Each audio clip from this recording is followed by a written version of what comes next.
देखिए, ज्योतिष जो है ना वो बड़ा गहरा विषय है, बड़ा डीप विषय है और आपके जीवन के हर पार्ट को, हर हिस्से को अलग से देखा जा सकता है केवल कुंडली बना के।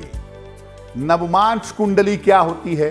देखिए, ज्योतिष का जब हम अध्ययन करते हैं, नॉर्मली जब मैं आपके सवाल के जवाब देता हूं तो मैं कहता हूं ना कि आपका लग्न ये है, राशि ये है। वो जन्म लग्न है। जन्म कुंडली, जन्म लग्न सबसे प्रमुख होता है, जिसको आमतौर पर हम सबसे पहले देखते हैं। इस जन्म लग्न के अलावा, जन्म कुंडली के अलावा सहायक रूप से 15 कुंडलियां और जुड़ी होती हैं, जो जीवन के 15 हिस्सों को बता देती हैं। इन लग्न और सहायक कुंडलियों को कुल मिला के 16 वर्ग या षोडश वर्ग कहा जाता है।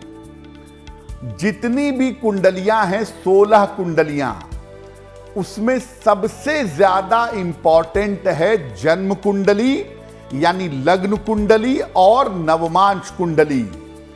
इसके बाद है षष्ठ्यंश, 60 अंश जो है वो भी बड़ा महत्वपूर्ण है, लेकिन एक आम तौर पर बेसिक कुंडली देखने के लिए लग्न कुंडली और नवमांश कुंडली दोनों को देखना होगा। अगर लग्न कुंडली को आप शरीर मानते हैं तो नवमांश कुंडली उसकी आत्मा है। बिना आत्मा के शरीर कितना भी बढ़िया हो, उसमें प्राण नहीं आ सकते। इसीलिए बिना नवमांश देखे जन्म कुंडली पर विचार करना कभी भी सही परिणाम नहीं देता। आपको किसी भी कुंडली की ताकत जाननी है तो आपको नवमांश कुंडली देखनी होगी।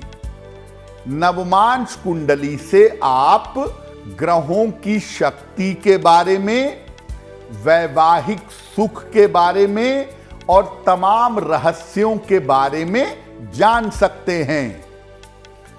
बहुत बार ऐसा होता है ना, लोग कुंडली देखते हैं, लग्न कुंडली कहते हैं बड़ी बढ़िया कुंडली है, लेकिन जिंदगी में तो कुछ हुआ ही नहीं, मैं तो बड़ा साधारण रह गया, मैं तो तरक्की कर ही नहीं पाया। जरा ग्रहों की ताकत नवांश में भी देख लीजिए।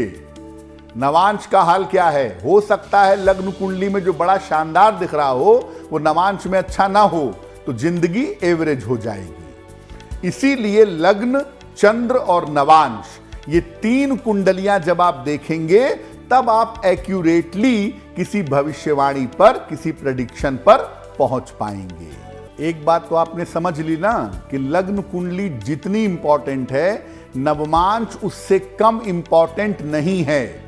लग्न अगर शरीर है तो नवमांश प्राण है उसका, उसकी आत्मा है। नवमांश को इतना महत्व आखिर दिया क्यों गया है? देखिए, किसी कुंडली के जो आधार होते हैं वो होते हैं ग्रह और उनकी शक्ति। बिना नवमांश के आप ग्रहों की क्षमता और उनकी ताकत कभी नहीं जान सकते। लग्न कुंडली में आपके बृहस्पति बड़ा मजबूत है, आप बड़े खुश हो गए कि बड़ा बढ़िया बृहस्पति है, और नवांश में उसकी हालत खराब है तो वो ताकतवर नहीं रहेगा। अगर कोई ग्रह लग्न कुंडली में मजबूत है और नवमांश में कमजोर है तो केवल एवरेज फल देगा, केवल औसत फल देगा। अगर कोई ग्रह नवमांश में मजबूत है लेकिन लग्न कुंडली में कमजोर है तो भी, चूंकि वो नवमांश में मजबूत है इसलिए बेहतर फल देगा। अगर कोई ग्रह लग्न और नवमांश दोनों में मजबूत है तो इसके परिणाम बेहतरीन होंगे। इसी प्रकार अगर कोई राजयोग या कोई दुर्योग, राजयोग या खराब योग अगर नवमांश में बनता है तो वो ज्यादा शक्तिशाली होगा।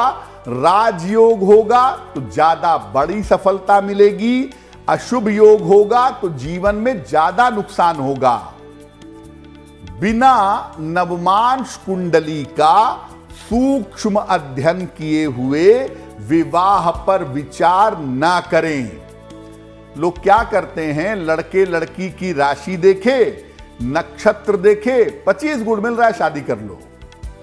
और बहुत सारे लोग आपको कहेंगे कि मेरे तो 32 गुण मिले थे, मेरे तो 28 गुण मिले थे, शादी चली नहीं पाई।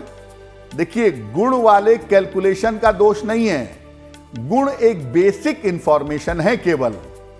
अगर आपको कुंडली मिलानी है तो लग्न और नवमांश लड़के का भी और लड़की का भी, दोनों का देखिए, दोनों के नवमांश में कितना तालमेल है, ये देखने के बाद जब आप डिसीजन लेंगे तो चीजें बिल्कुल सही होंगी।